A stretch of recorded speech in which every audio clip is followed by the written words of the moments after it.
Episode के starting में हमें दिखाया जाता है जो बानी टाडा है ना, उसने लिंडा की फोटो देख ली जो उसकी कॉलेज एल्बम में से निकल के गिर गई है। उस फोटो को देखते ना उसे कुछ ओल्ड मेमोरी आने लगती है जब एक्सीडेंट से पहले की।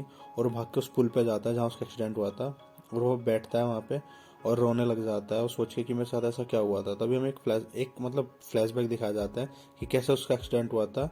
और हमें ना एक बिल्कुल बानी टाडा जैसा एक घोष खड़ा हुआ दिखाई देता है बानी टाडा के बगल में। मतलब एक ऐसी, आप उसे कह लीजिए इमेज कह लीजिए या घोस्ट कह लीजिए, जो बिल्कुल बानी टाडा जैसा दिख रहा है। उसे सिर्फ ऑडियंस देख पा रही है और कोई नहीं। और जो बानी टाडा को सिर्फ बताने की कोशिश कर रहा है कि एक्सीडेंट होने से पहले ये बॉडी मेरी थी और मैं असली बानी टाडा था। मतलब हमें एक तरीके से यहाँ पे दो दो बानी टाडा दिखाने की कोशिश करें। एक तो वो जो एक्सीडेंट के बाद है जो भी कॉलेज में है, टोक्यो में है, और एक वो जो एक्सीडेंट से पहले था। और उसे उसे सिर्फ ऑडियंस देख पा रही है। तो इसलिए यहाँ पे दो दो बानी टाडा दिख रहे हैं। उसके बाद जो बानरी होता है ना, वो वापस टोक्यो आ जाता है और टोक्यो आने पर उसे सबसे पहले मिलती है कोको। अब जो कोको है ना, कोको कागा, वो उससे उस रात के बारे में बात करना चाहती है जब इसने उसको प्रपोज कर दिया था। और ये बोलती है कि देखो, मुझे तुम्हारे साथ बहुत ज़्यादा घूमना बहुत अच्छा लगता है बानरी, और तुम मेरे बहुत अच्छे दोस्त हो, पर मैं ना तुम्हारी जीएफ नहीं बन सकती। और वो उसको ना एक मिरर देती है और उस मिरर को देख के बोलती है कि जब हम उस कल्ट में गए थे तो हमारा सारा सामान वहीं छूट गया था, तो इसलिए मैं तुम्हारे लिए गिफ्ट लेकर आई हूँ, और अब हम दोनों बहुत अच्छे दोस्त रहेंगे आज से। तो ये बोलता है कि ओके। उसका यहाँ से जाता है तो उसको मित्सुआ मिलता है और मित्सुआ इससे पूछता है कि तू कहाँ गया था।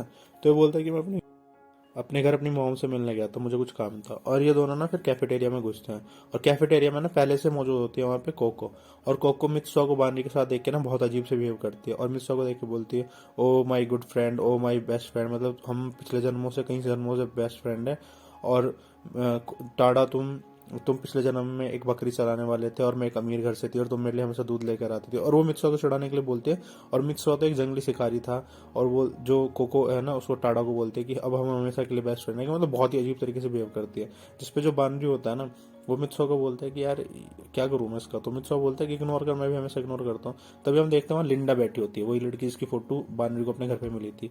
और वो इन दोनों को अपने पास बुलाती है। और वहाँ पे जब लिंडा के ऐसे तीनों जाते हैं, तो जो लिंडा होती है ना, वो कोको को बोलती है कि तुमने अपने सारे सब्जेक्ट वगैरह चूज कर लिए जो जो तुम्हें लेना है फर्स्ट ईयर में। तो वो बोलती है कि नहीं। वो बोलती है चलो मैं तुम्हारी हेल्प कर देती हूँ। तो वो लिंडा बानी से भी पूछती है कि बानी तुम्हारे सारे सब्जेक्ट सिलेक्ट हो गए। तो वो बोलता है कि हाँ। तो फिर जो बानी होता है ना, वो लिंडा से मित्सुओ को इंट्रोड्यूस कराता है और वो बोलता है कि ये मेरा दोस्त है। तो उस मित्सुओ से भी पूछते हैं कि, बोलते हैं कि क्योंकि मैं तुम्हारी सीनियर हूँ तो तुम मुझे बताओ कि तुमने कौन कौन से सब्जेक्ट लिए। तो ये बोलता है कि मैंने सुकोमोटो टीचर है कोई, उसका नाम लेके बोलता है, उसकी क्लासेस ले रहा हूँ लोग की। तो ये बोलती है तो बहुत बहुत स्ट्रिक्ट टीचर है। मित्सुओ इसको सुनते हैं कि क्या, तो हाँ इस पे जो ये होती है हमारी लिंडा, वो बोलती है कि वो बहुत टीचर हराम है, वो कभी किसी बच्चे को पास नहीं होने देता। जिस पर मित्सुओ बोलता है कि मैं अभी जाता हूँ, उस टीचर को चेंज करता हूँ। तो जब मित्सुओ जाने लगता है तो उस पर कोको बोलती है कि अच्छा होगा तुम फेल हो जाओगे। तो इसको मित्सुओ को बहुत गुस्सा आता है और उसको स्टूपिड स्टूपिड बोलते हैं, वहाँ से भाग जाता है। अब ये उसके बाद दोनों ना, बानरी और कोको जाने लगते हैं घर की तरफ। तो जब ये घर जा रहे होते हैं, जो जो कोको होती है ना, उसको बोलती है कि मैं ना लाइफ में मूव ऑन करना चाहती हूँ और मैं ना बिल्कुल भूल जाना चाहती हूँ मित्सुओ को। और तुम भी मित्सुओ को, मतलब जो मैंने बोला था ना तुम्हें कि मैं तुम्हें रिजेक्ट किया था तुम्हें परसों, तुम उस चीज़ को भूल जाओ। और जैसे ही बोलती है रिजेक्ट, उसके बाद ही चुप हो जाती है। तो जो बानरी होता है ना, वो कोको को घूर के देखता है। तो कोको बोलती है कि हंसने लग जाती है, मतलब थोड़ा सा रिएक्ट करती है जैसे उसने कुछ नहीं बोला है। तो जो ये बानरी होता है बोलता है कि तुम क्या कहना चाहती हो। वो बोलती है कि नहीं नहीं, मैं कुछ नहीं कहना चाहती, और मैं बस ये कहना चाहती हूँ कि मैं फेस्टिवल क्लब को ज्वाइन करूँ, क्या तुम भी करना चाहते हो। तो बानरी कहता है कि हाँ चलो फेस्टिवल क्लब को ज्वाइन कर लेते हैं, क्योंकि लिंडा ने हमारी बहुत हेल्प करी है। तो उसके बाद ये दोनों ना फेस्टिवल क्लब चले जाते हैं। अब जैसे ही बानरी और कोको फेस्टिवल क्लब में जाता है ना, तो फेस्टिवल क्लब वाले इनका स्वागत करते रहे, बोलते हैं कि हम उसको ज्वाइन कर रहे हैं तुम्हारे फेस्टिवल क्लब को। तो ये सब बोलते हैं कि चलो अगर तुम हमारे फेस्टिवल क्लब को ज्वाइन कर रहे हो ना, तो हम आवर डांस होने वाला है ना जो उसमें पार्टिसिपेट करने वाले हैं, तो तुम डांस की कुछ प्रैक्टिस कर लो।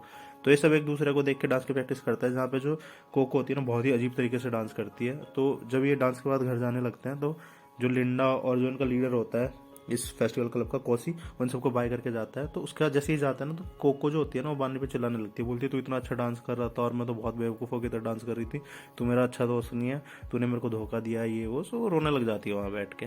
तो जिसको बानरी बोलता है कि यार इसमें मैं क्या कर सकता हूँ, तुझे डांस करना नहीं आता। तो बोलते हैं कि मैं क्या करूँगी, अब सब मेरी मजाक उड़ाएंगे ग्रुप में और तू भी मेरा दोस्त नहीं रहेगा अच्छा। तो इस पर बानरी बोलता है ऐसा कुछ नहीं है, मैं तुम्हारा हमेशा अच्छा दोस्त रहूँगा, और अगर तुम्हें डांस करने आता कोई बात नहीं। और उसके बाद वो ना उसको कैफ़े में ले जाता है। और वहाँ उसको कॉफ़ी पिलाता है, और जैसे उसको कॉफ़ी पिलाता है ना तो इस बंदी के ना बहुत मूड स्विंग होते हैं भाई। इसका ना एकदम से मूड ठीक हो जाता है और ये खुश हो जाती है, और फिर ये उसको बोलने लग जाती है, जो बानरी होता है ना उसको मित्सुआ के बारे में बोलने लगती है कि मैं ना रियल में मूव ऑन करना चाहती हूँ, मैं मित्सुआ को भूल जाना चाहती हूँ और मैं तुम्हारी बहुत अच्छे दोस्त बनना रहना चाहती हूँ। तो ये बोलता है कि तुम्हारा तो एकदम से मूड स्विंग हो गया भाई, तुम तो भी मतलब रो रही थी और एकदम से तुम सही होगी। तो बोलती है कि हाँ कोई बात नहीं, जो भी हुआ। और ये जैसे कॉफ़ी पीने लगता है ना तो इसके नाक पे जो कॉफ़ी का वो जो ये होती है ना कोको, इसके नाक पे कॉफ़ी से कुछ लग जाता है। तो जो मित्सु होता है वही शीशा जो मतलब उसने ग्लास इसको दिया होता है कोको ने बानरी को, उसी को निकालता है और कोको को देता है। तो कोको खुश हो जाती है, वो बोलती बानरी तुम इस मिरर का यूज़ कर रहे हो, मैं बहुत खुश हूँ, तुम मुझे अच्छा दोस्त मान रहे हो। तो जिस पर बानरी बोलता है कि हाँ मैं तुम्हें अच्छा दोस्त मान रही हूँ। तो ये बोलता है कि तुमने फेस्टिवल क्लब को क्यों ज्वाइन किया? तो वो बोलती है कि मैंने तो लिंडा की वजह से किया है और मैं तो लिंडा की तरह बनना चाहती हूँ, और बिल्कुल जैसे लिंडा एकदम काम है, सबकी हेल्पफुल है, वैसे मैं बिल्कुल बनना चाहती हूँ लिंडा की तरह। अब ये बात सुन के ना बानरी थोड़ा सा अजीब से रिएक्ट करता है और उसके बाद वो वहाँ से चला जाता है। अब यहाँ से उसके घर का सीन दिखाया जाता है बानरी के, और वहाँ पे ना वो उस फोटो को देख रहा था जिसमें उसके साथ लिंडा होती है, और उस फोटो को देखते ना उसको कुछ फ्लैशबैक आता है और उसको याद आता है कि एक्सीडेंट के बाद ना वो हॉस्पिटल में था, और जब वो हॉस्पिटल में था ना तो हर रात उसको ना एक लाइट दिखती थी अपनी खिड़की से बाहर। तो इस बात को नर्स को बताता है, तो नर्स उसको कहती है कि तुम्हें 9 बजे सो जाना चाहिए क्योंकि लाइट 9 बजे बंद हो जाती है और तुम उसके बाद भी जगे रहते हो, मतलब तुम्हें नींद की प्रॉब्लम है। तो उसके बाद ये बोल के नर्स वहाँ से चली जाती है। तो बानरी खड़ा उठता है, अब ये फ्लैशबैक चल रहा है, मतलब उसको पास्ट की मेमोरीज याद आ रही है। तो खड़ा उठता है और वो बोलता है कि मैं डिसाइड करता है कि मैं जंगल में जाके देखूंगा कि मतलब एक तरीके से मेरे को हिंट देने के लिए लाइट कौन मारता है मेरी खिड़की में।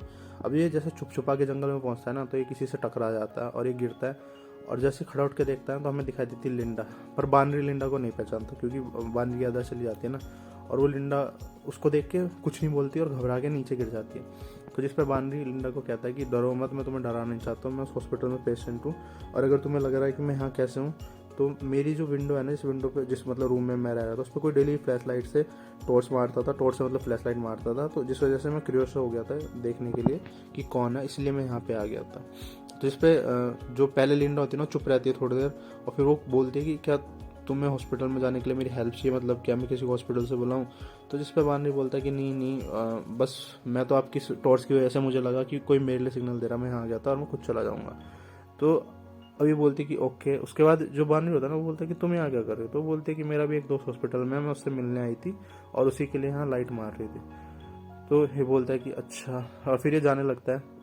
तो जो लिंडा होती है ना अपने आप इससे बात करती है बानरी से, बोलती है तुम्हें कैसा लग रहा है? तो बोलता है कि मतलब तुम कैसे हॉस्पिटल में पहुंचे? तो बोलता है कि मुझे कुछ याद नहीं है, मेरी मेमोरी चली गई है, मतलब लिंडा को बता देता है और इसे पता भी नहीं होता कि ये लिंडा। और वो बोलता है कि मुझे बहुत अजीब फील होता है, मुझे सब कुछ अजनबी लगते हैं। तो बानरी बोलता है कि तुम कौन हो, तुम कहाँ से आई हो, मतलब तो ये अपना नाम तो नहीं बताती, बोलती है मैं तो टोक्यो से आई हूँ और मैं तो बस यहाँ अपने दोस्त से मिलने आई थी। तो बोलता है कि टोक्यो कैसी जगह है? तो बोलता है कि टोक्यो बहुत ही ओपन जगह, बहुत अच्छी जगह है। तो वो बानरी बोलता है कि मैं भी एक दिन जब ठीक हो जाऊंगा और हॉस्पिटल से बाहर निकल जाऊंगा ना तो मैं टोक्यो आऊँगा। और फिर यहाँ से वापस प्रेजेंट में सीन आता है, और जो बानरी होता है ना उस फोटो को देख रहा था और बोलता है कि लिंडा अगर मेरे को जानती थी उस दिन, वो लिंडा ही थी वो लड़की, तो लिंडा ने मुझे कभी बताया क्यों नहीं कि मुझे जानती है, मतलब मिलने के बाद।